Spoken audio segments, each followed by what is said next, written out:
and welcome to the Road to Worlds Regional Rundown. This is week number 12. I'm your host, Daniel Madison. With me, as always, is my co-host, Greg Dillon. Greg, how's it going? I'm pretty good. Still riding a high off of last week's regional? Not really. I'm a bit disappointed I can play one though.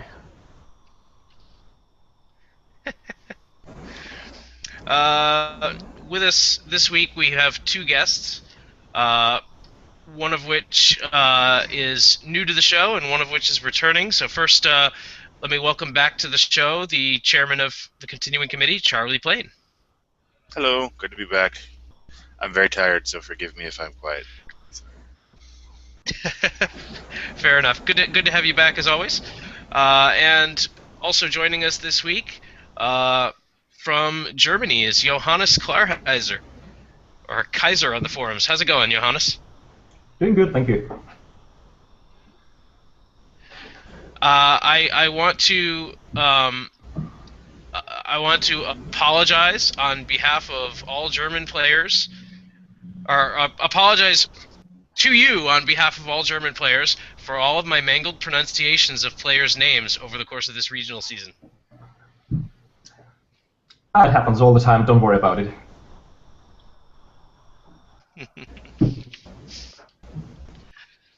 But Neil Matthew told me that I can get the pronunciation as bad as I want as long as I add das before each name. So. Yeah, pretty much. Which makes no sense at all. Right. All right, so let's dive in. We had a few events last weekend, and we're going to go over the results of each of the regional events that took place. For starters, there were a pair in Western Australia. And I think we were talking about these last week. We weren't quite sure they were going to get enough players to fire, but they did. Both Tui and Tribbles had 4 players, and both of them were won by Matthew Townsend. So congratulations to him. Yeah, no, they had to get a new player, Laurel Moore, who hadn't played at all previously, to fill this out. So that was good that they've got a new player over there. New players are awesome.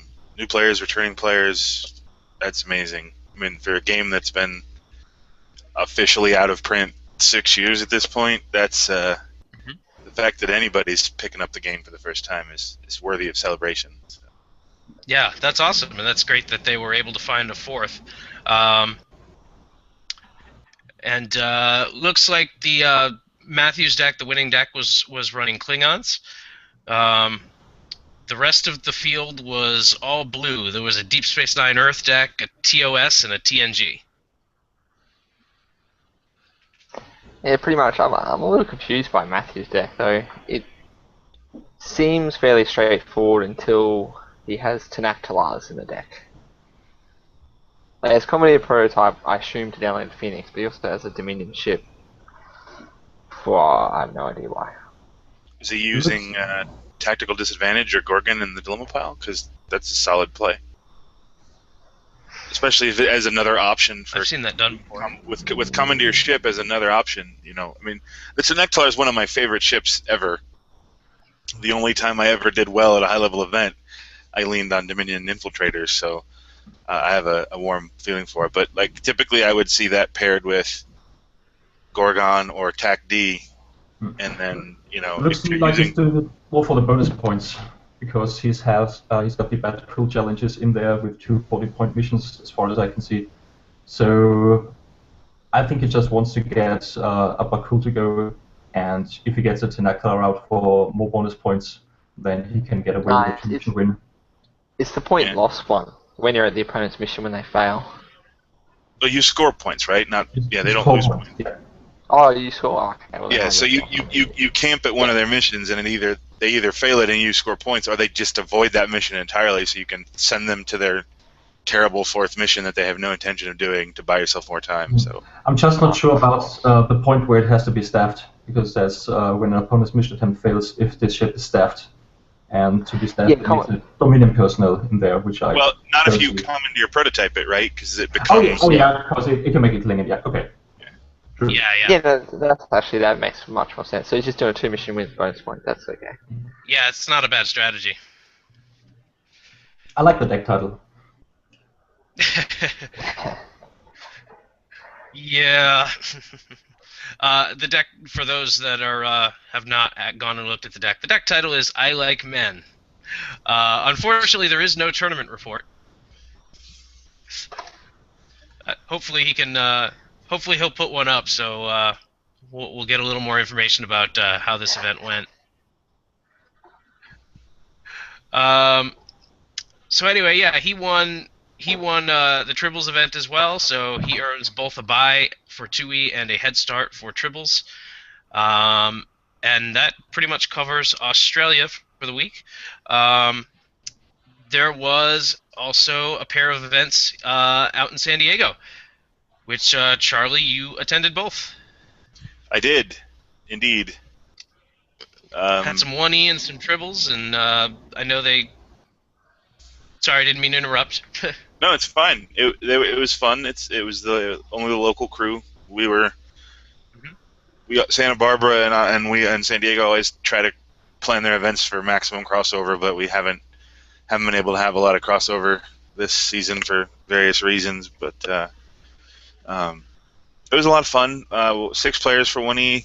Thomas ended up winning with illegitimate TNG Klingons. Thomas That's cool. Feinberg, he's a fantastic player. He can win with anything. He is a master of.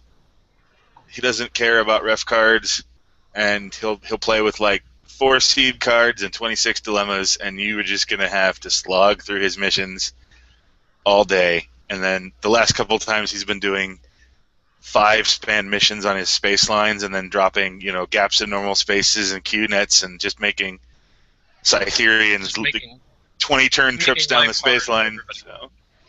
And I planned for it, and I was ready for it.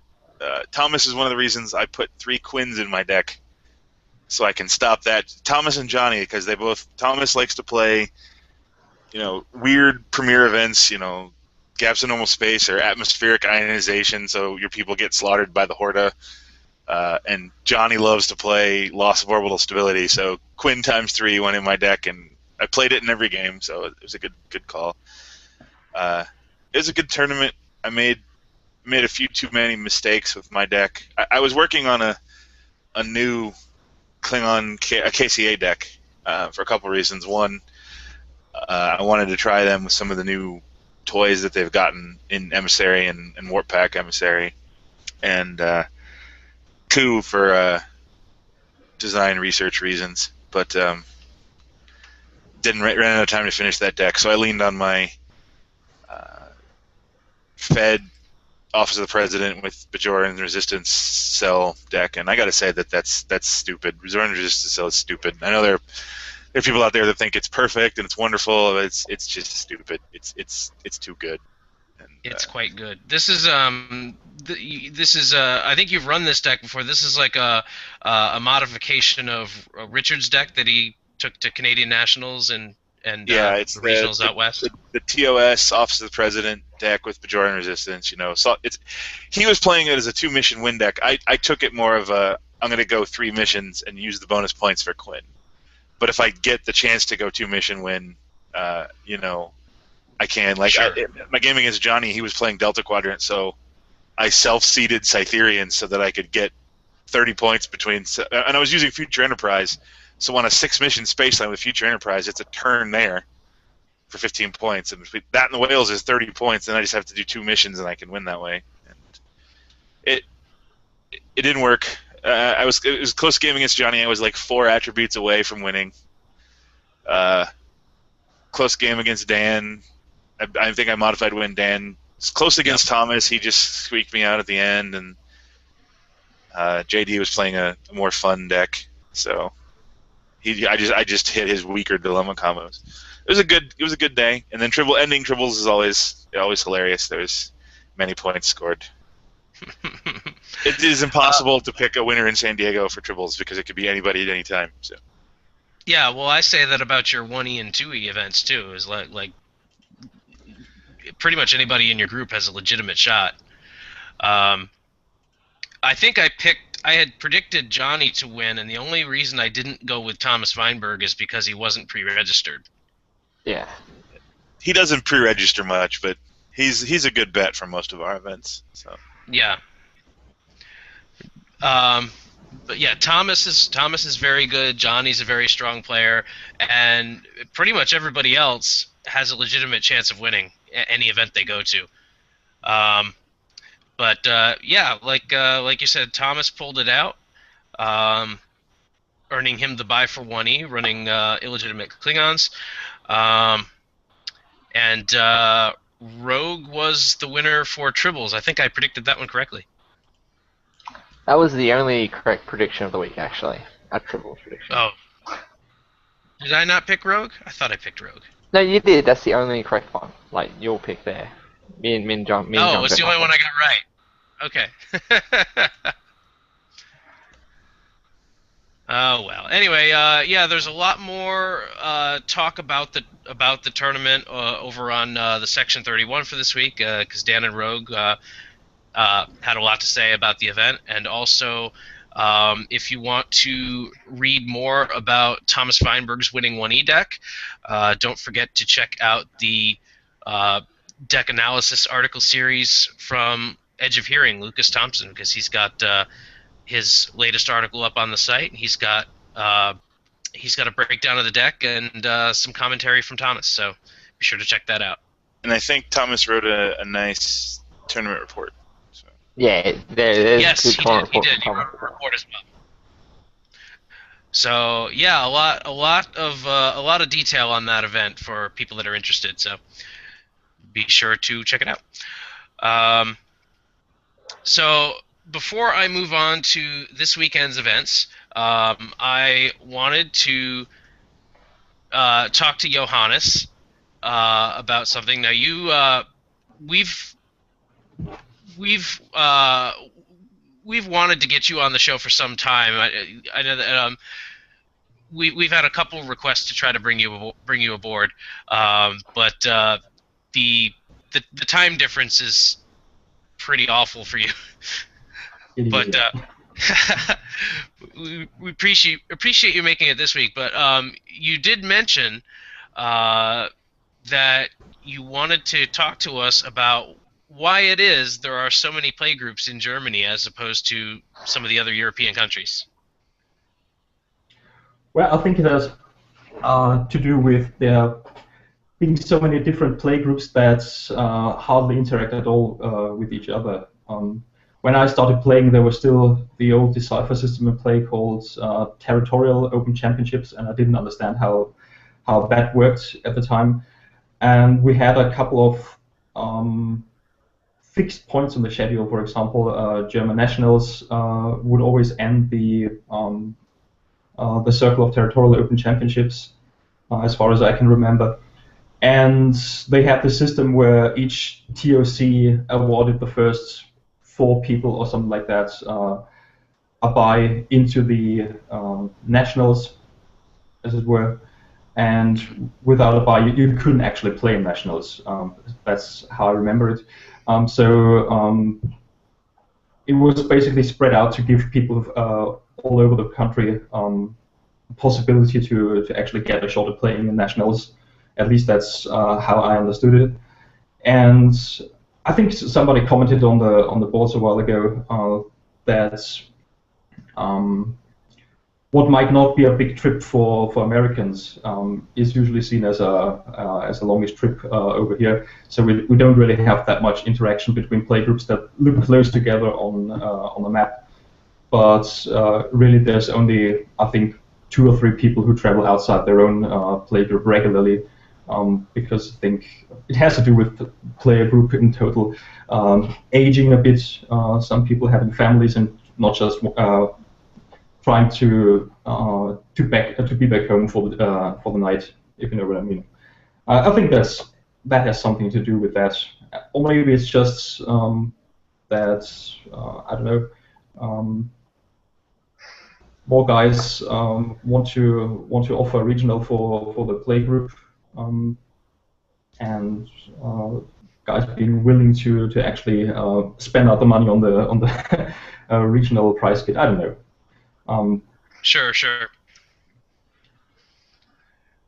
Well, there's nothing, certainly nothing wrong with that. If more people want to hold tournaments out there and more people want to purchase the kits and support the committee, that's fantastic. So are these all mostly play groups that have been around for several years then? Most of them are, yes. Pretty much all of them have been shrinking the last couple of years. So there are some play groups that, apart from the regional, don't really play too regularly. If we look at the, I think it's the Hamburg one that is coming up later on. That's one of the regionals that always happens at the big con there. So I think Holger is always setting that up when the big convention is there, and this has been a fixed point in the track schedule over here. It's just something that has always been there. In the same way, there has always been a regional on the day before nationals. I think there's just some traditions that have carried over from the Decipher days, and Thomas, as our coordinator, took over those traditions from Thorsten, who was doing it before. And I think nobody ever bothered to have a look at it and see whether this needs reworking in some way. But everybody knows what's going to happen when and where, so people can usually pretty much plan the year, and they know there's going to be nationals in Kassel and there's going to be a regional before that. So I think it makes it easier for people to have some fixed points in the track schedule over the year. Sure. Yeah. It's nice to have this. Yeah. We kind of do that here too. Like just knowing that we're going to have some sort of big event around Gen Con is usually something to we know to plan ahead for. Whether it's Continentals or Worlds, there's going to be something going on there. We're going to have a presence. So that's a nice fixed point for Americans to look at. And so yeah, that does make sense, and the national and the regional schedules, it's more or less roughly the same time every year, so you kind of do start setting your calendar by some of those events, and over the years you just get used to that routine. I can see that.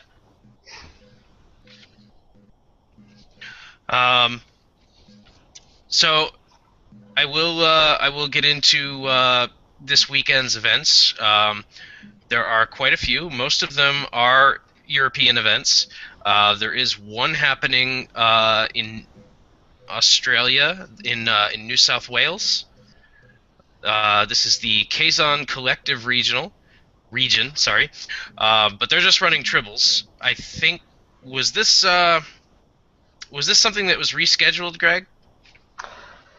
I don't remember. I think they might have just scheduled it here so that when they played their 2E with like 10 players, they didn't have to worry about sticking around afterwards. Yeah. They are playing 2E this day as well, so it's not like they're not just going out to play triples, they're going to play 2E afterwards, I think. So they're playing 2E, but they're just running a triples regional. A regional, yeah. Yeah, okay, that makes sense. It'd be weird to just show up and play triples and go home. So this is Steve Hartman's event.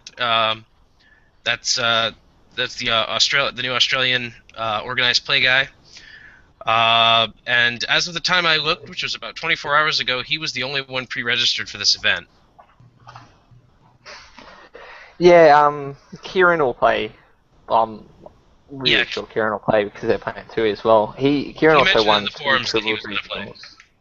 Yeah, Kieran won 2 triples regionals last year, including this one. Mm-hmm. I'm not sure who else will play. Maybe Mike Nugent, maybe Shane Brearley. Yeah, Jay Code could play, Craig Giblett, but I'm going to pick Kieran to win, keep his streak going, win on regionals. All right, sounds good. Yeah, like you said, I know that Kieran didn't pre-register, but I know that he's planning on showing up because he talked about it in the forums that he sounded like he was good to go. So I'm going to go along with you on this one, and I'll pick Kieran as well.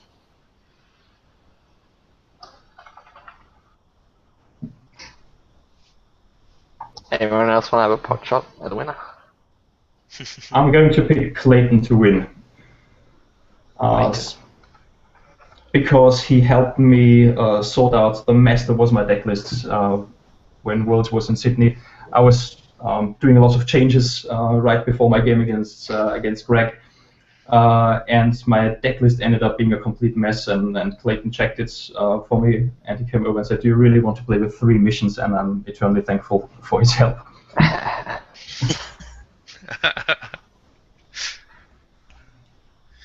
I'm going to be goofy and pick Matthias. He's going to do a run-in. He's going to show up. He's going to show up just to play triples, win, and disappear into the night. So that would be fantastic. Matthias is a man of mystery, and I'm pretty sure he has a TARDIS, so it's no hardship for him. Oh, yeah, well, no problem. All right, sounds good.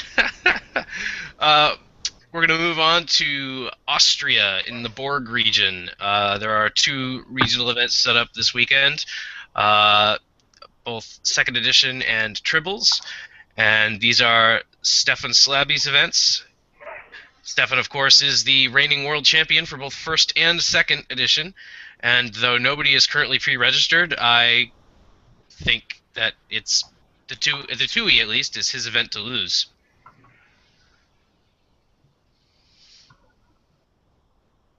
Yeah, Stefan, I think Julius might play Melhart as well. Mm-hmm. But yeah, the world champion Stefan, he won their 1E earlier in the season with, I think, been the best 1E deck that's won a regional so far. So I'm going to pick him for 2E as well.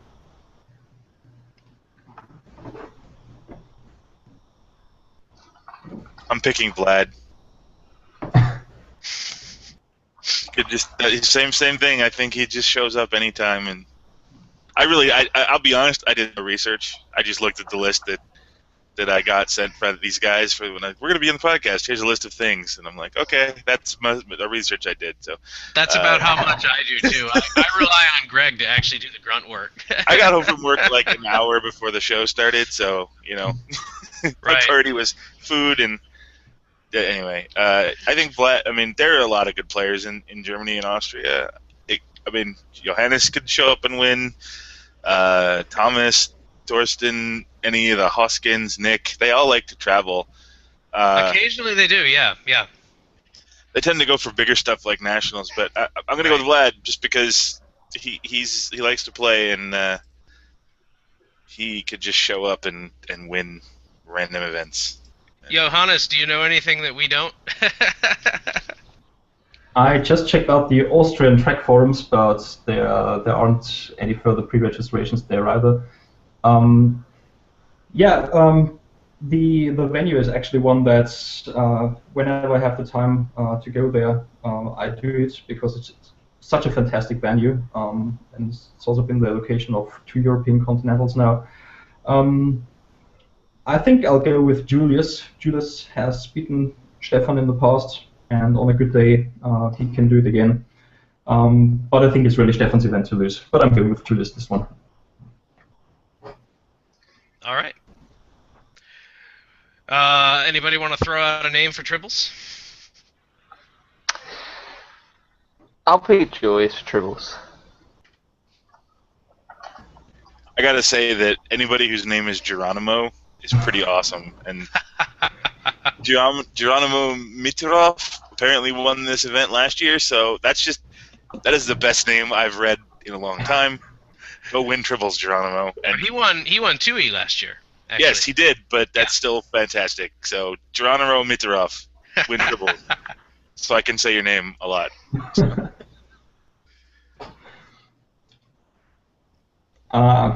I'm not sure he'll show up, but I'm going with Michael Albrecht, who is also a lot of fun to be around, and maybe he can pull off the triples win this time.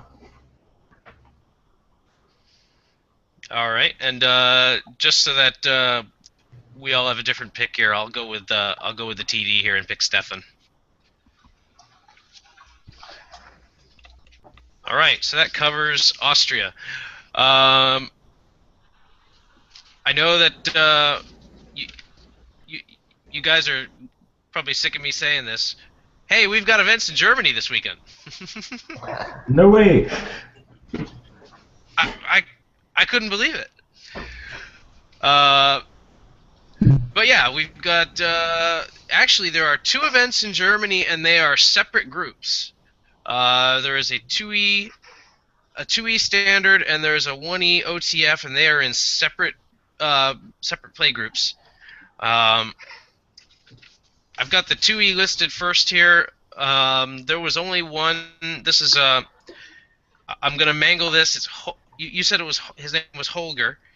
Yeah, I'm not gonna get his last name, so I'm not even gonna try.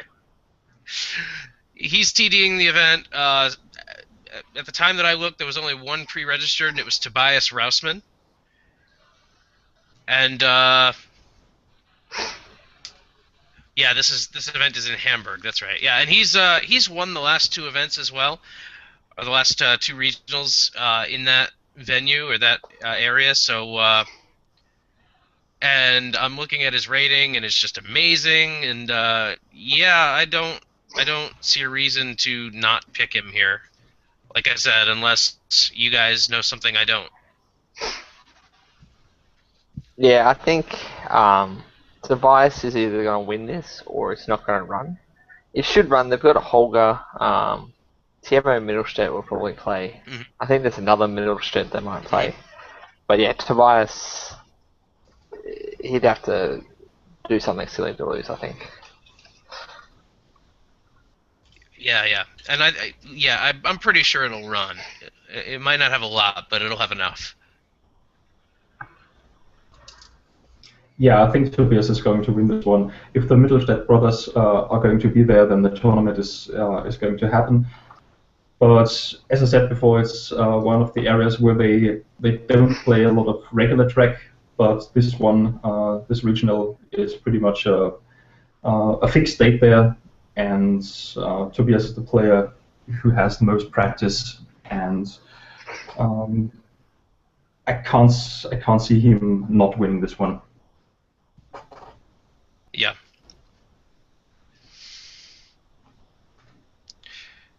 Charlie, any more thoughts? Tyler Foltz. He's got connections to Germany. I don't know. I haven't heard from him today. He might have gotten on a plane and headed over.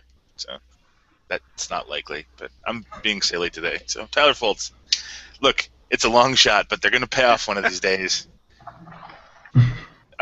I feel lucky. I got a $260 million Powerball ticket in my wallet. It's going to be a good day. So. Right. Tyler Foltz. All right. Were you on the team too, Johannes? What's the Tyler and Tobias and was it you? What was the team name from Worlds? Oh, the Manhattan Project. Manhattan Project. That's right. Little Manhattan Project dominance.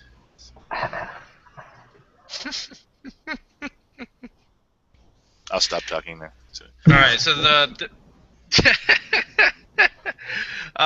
so there's a 1E event also taking place in Germany, and this is another part. This is in Bremen. Did I get that right? Yeah. Okay. This one has a few more players signed up. There were 5 pre-registered at the last I looked. Although this does appear to be their first regional in that area, or at least their first 1E regional.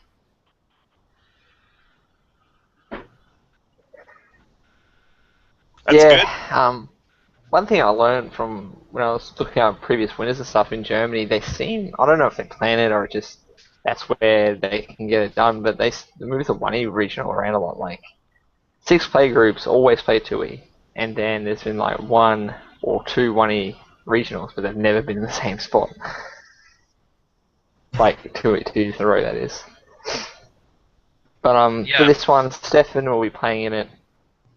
having just said that, they've actually had 3 1E regionals this year, and he's played in the other 2 with the first and the second place. So he's probably the big favourite, but I'm going to pick Sebastian Kirstein, caretaker's guess. I know he's a really good player. He hasn't had a chance to play in a regional this year, so I think he'll take this opportunity to win.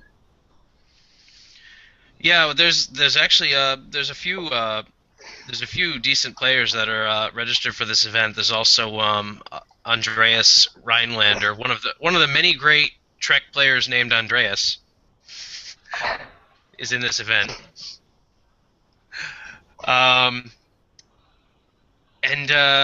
Yeah, having played, I'm gonna agree with you, and I'm gonna go with Sebastian Kirstein as well.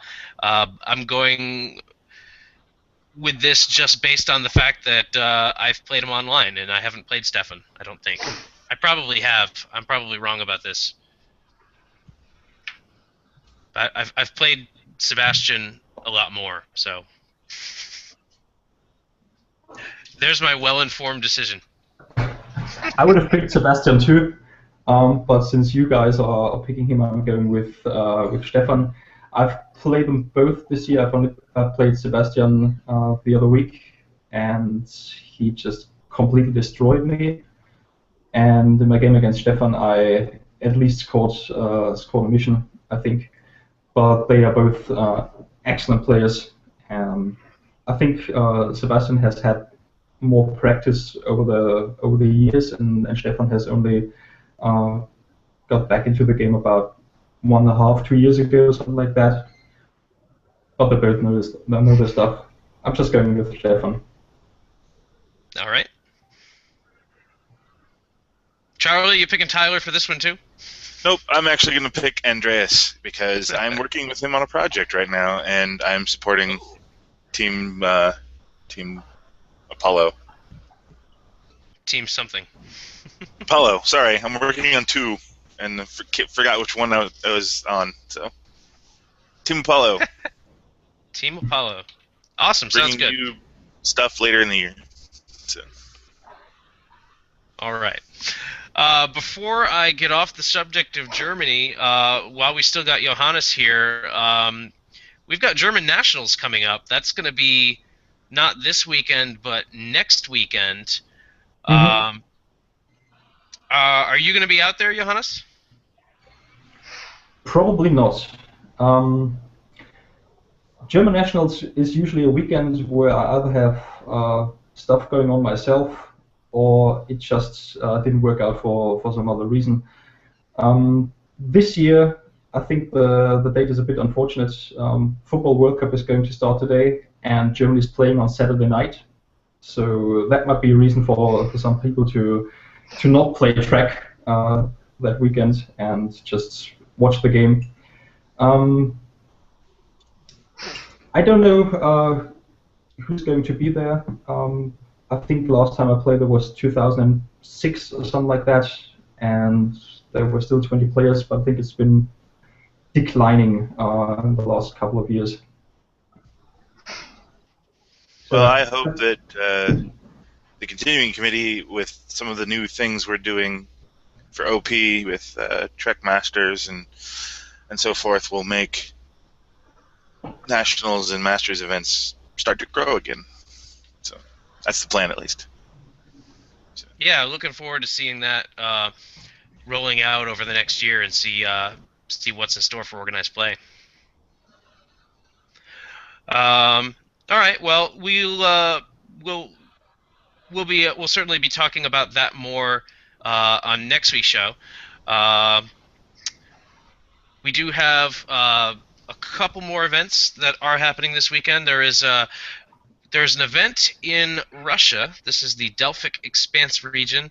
It looks like Andrew Laren is running a 1E block event, block constructed, and it also I think this is the first 1E event in that area, or at least going by the fact that he does not have any 1E experience. Yeah, Russia, they don't play 1E, so I'm pretty sure no Russians have played 1E. I'm not 100%, but Andre definitely has not. So it's going to be really hard to pick a winner for this. I don't really know their play group. Yeah, I don't know that we registered. It's like South Africa. Like, I don't know that we can make a call on this one. It's just, oh, hey, look, a new group or a new game for a new group. So I hope he draws enough players, and I hope that it goes off, and wish them well, and hopefully they can. Hopefully they manage to branch into 1E and try it a little more often. Well, I may not be able to predict a person, but I'm going to predict a deck, and I'm going to say TNG Romulan. Okay. I have no basis for that prediction other than I want TNG Romulan to win. So. There aren't a lot of block regionals happening over the course of the season, so it does narrow the field some. Yeah, I actually might pick. I reckon TNG Klingons. I think one of them would be smart to copy, like Chris Sotzeby's deck from earlier in the season. Mm-hmm. Yeah, I think Ryan Sutton, I think, also won a block event with TNG Klingons, although that might have been OTF. I don't recall. Yeah. My memory's bad. I'm going to Nikolai Korotja. I think he's Chikar on the board. Yeah. For this one. I think he mentioned a while ago that he might try and get his hands on 1E and see if they can play that.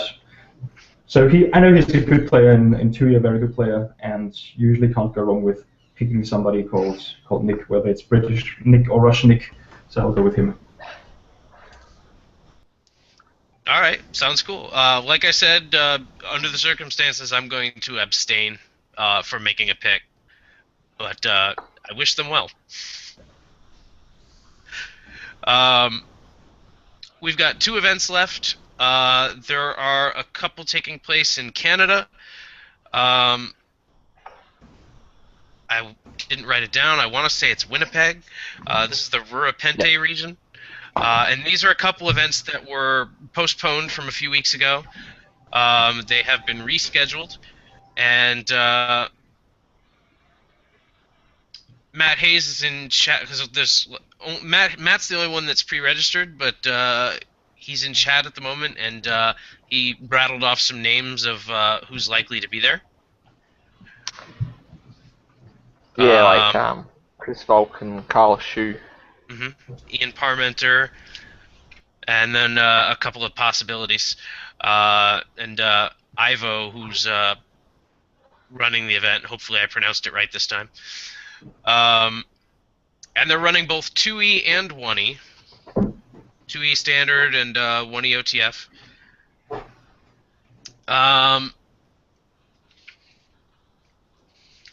Let's see. Looking at previous regional results over on the 2E side, Matthew Hayes has won one. Keith Morris won an event in 2012, and then Kyle Shu last year. So it sounds like a play group that could go a number of different ways. I think my prediction for this event is going to be that unless somebody unexpected shows up from outside the area, I think it's going to be Matt Hayes. For 2E, I was going to pick Matthew, but after he rattled off the names that could be there, I think it was Chris Volk. Okay.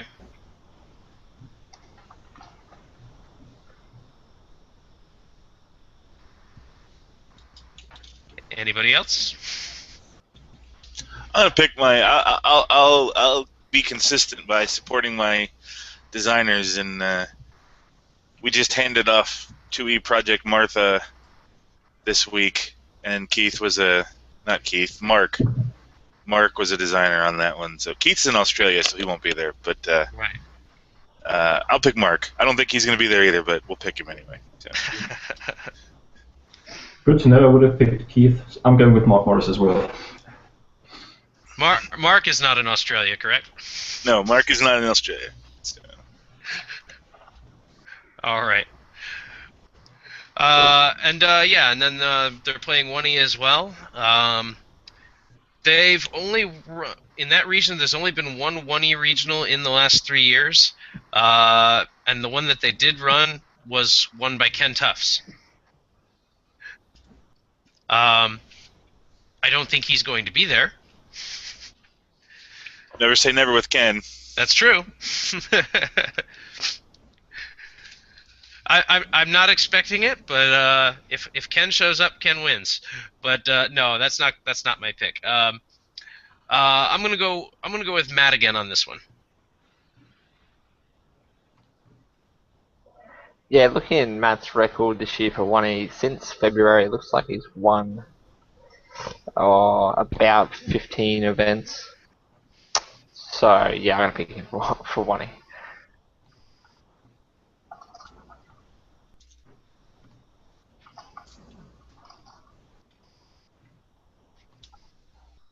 Yeah, not knowing who's going to be there, I think I'll stick with Matt Hayes too. Okay.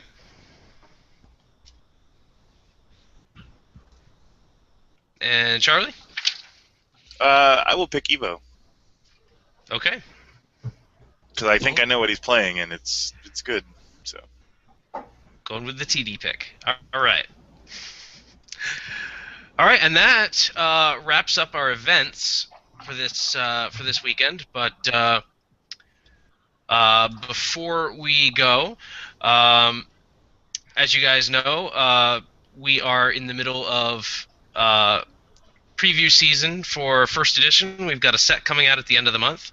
Not just a little too late for regionals, but early enough to start impacting continentals next month. We are, of course, talking about the Maquis. And Charlie, you are not on this design team, but you have brought a spoiler with you today. Indeed, I'm not an official member of the design team, but I guess I consulted.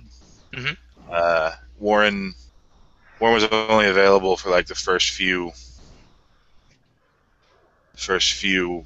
bits of the project, so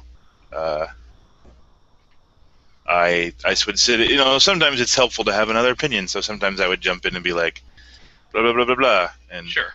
Anyway, nobody really wants to listen to me prattle on about what I did for this expansion. Instead, they want to see a fun card, so I'm gonna screen share. And of course it's not working. Alright, let's see if I can get this to happen. There it is. Start screen share. There should be a mission on your screen now.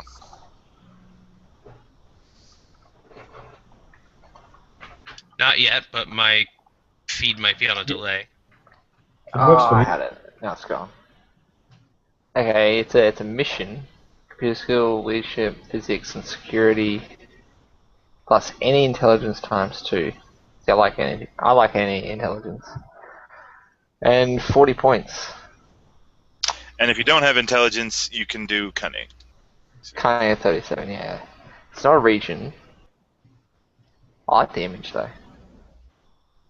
It is a very cool image. It's from the episode Defiant from DS9, where Tom Riker was going to the Arias system to expose the secret buildup. Now, I think this is a persona of Intercept Renegade. So you can't use both, but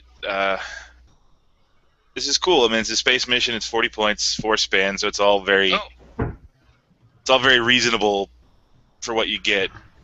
This is one of the missions This is one of the missions in the starter. It's a good mission. You can rack up pretty easily, get 50 points on it with mission specialists, at least if you're not playing DS9 straight up. But it has Fed, Klingon, Cardi, and Bajoran icons on it. So. And the image is so much better than the one on Intercept Renegade, which has got to be the worst mission image in 1E that I've seen so far. Yeah. This is a great image. This is a cool image. I think it's from the very end where the Cardassian ship is protecting the Defiant from the evil Obsidian Order ships. Mm-hmm. I really like any intelligence, and I hope that's technology we use more. I mean, I understand that sort of came about from TUI, from backwards compatible cards, with intelligence being a skill and it kind of messing things up. But I like the idea that we've defined intelligence as any one of this set of skills. And well, it's certainly better than having to write it all out. Yeah. Yeah, considering it's 4 affiliations, you have to write Resistance, Obsidian Order, Klingon Intelligence, and Section 31 on there. Yeah, I mean, there's more now, and FCA and Memory Omega, and it's cool. I mean, I like this because you can. I mean, really, I could have a Section 31 and a Klingon Intelligence and solve it. You know, I don't have to have 2 of the same. It's just any 2 intelligence, and you bomb through this. And you know, you use some Romulan espionage cards, and suddenly this is those Tal Shiar mission special. I think there's a Tal Shiar mission specialist. If there isn't, there should be. But I think it's a fun card. It's ripe for Bajoran espionage, so will fit right into a Bajoran resistance cell deck. It's 40 points, so it's stealable, but and it does have the non-intelligence requirement on there. So I mean, it's fairly stealable mission if your opponent's in one of those 4 colors, but it's not terribly difficult for 40 points. So. Yeah, it's also, because it's got the 4 colors, it's easily protected by the HQ, defensive measures. Yeah. Now, for those that end up hearing this on an audio, I don't think we named the title. It is Expose Secret Buildup. Like Charlie said, it's an Arias system mission, which is a persona of Intercept Renegade. It is a space mission.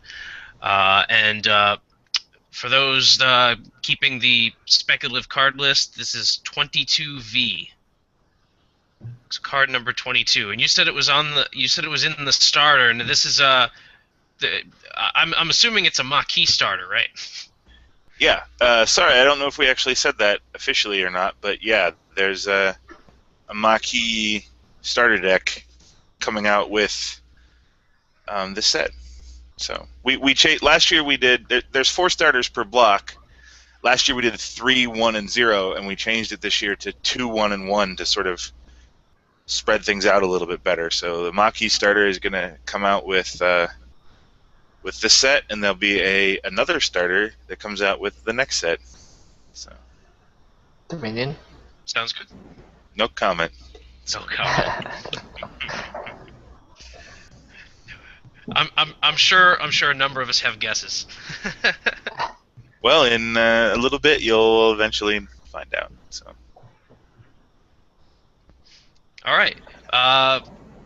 Well, Charlie, thanks for bringing the spoiler. We do appreciate it. Not a problem. And the Maquis releases June 27th, I think? Yep, the last Friday in June, legal a week later, so it should be legal for all the Continentals. I think it misses Australian Continentals. I think that's the end of June, but ours is on that Friday that it becomes legal, and Steve has told us that it will be legal for the event. So awesome. Well, there you go. So it will hit all of the Continentals. That's great. All right, so I think we're going to wrap it up for tonight. I want to thank Charlie and Johannes for doing the show with us this week. Always a pleasure to be on. And as I said, I go through the rundown here. We do this every Wednesday night at 11:30 p.m. Eastern. I believe we have just 2 more. I think we've got 2 more left for the regional season, 2 more episodes left. And we do have guests booked for both of them. We've got John Corbett is scheduled to come back next week, and then on the 25th, we'll have Thomas Kimura which will be I think that's our final show. I think that's our recap. I'll have to double check the schedule on that. But then we're gonna run some shows in July, and we do not have anybody booked yet. So if you want to be a guest in July and talk about Continentals with us, then send me a PM at OK Coyote, and we'll try to get you aboard. So once again, Charlie and Johannes, thanks for doing the show with us. And for Greg Dillon, this is Daniel Madison, ending transmission.